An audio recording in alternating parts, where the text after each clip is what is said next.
শান্ত শীতল নদীর ঢেউ, নরম হাওয়ায় বাজে বেনু, চুপচাপ বয়ে চলে দিন, জলের বুকে রোদ্দুরহীন। অনেক দিন পর সন্ধ্যার ঠিক আগে পড়ন্ত বিকেলের সুখকর কিছু স্মৃতি হৃদয়ে ধারণ করতে প্রকৃতির কোলে বেরিয়েছিলাম। পড়ন্ত বিকেলের বয়ে যাওয়া হাওয়ার মধ্যে লুকিয়ে থাকে শত শত মনের কথা। দেখা হয় কিছু অদেখা মানুষের সঙ্গে, পরিচিতি পায় কিছু না বলা গল্পের সহিত।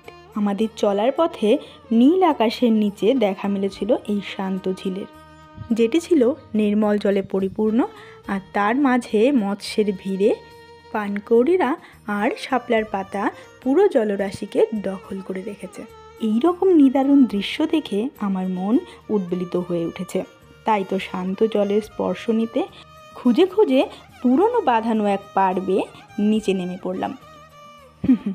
আর নেমেই জলের শীতল স্পর্শে একটু জলকেলি করে নিলাম। অনেক মজা, তাই না?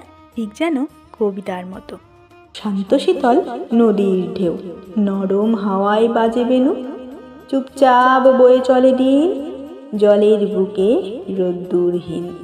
পাতার ছায়া পড়ে টলটলে, স্বপ্নেরা যেন ভাসে জলকলে, হৃদয় জুড়ে শান্তির মেলা। এই জলে মন শুধুই খেলতে চায় চুপচাপে।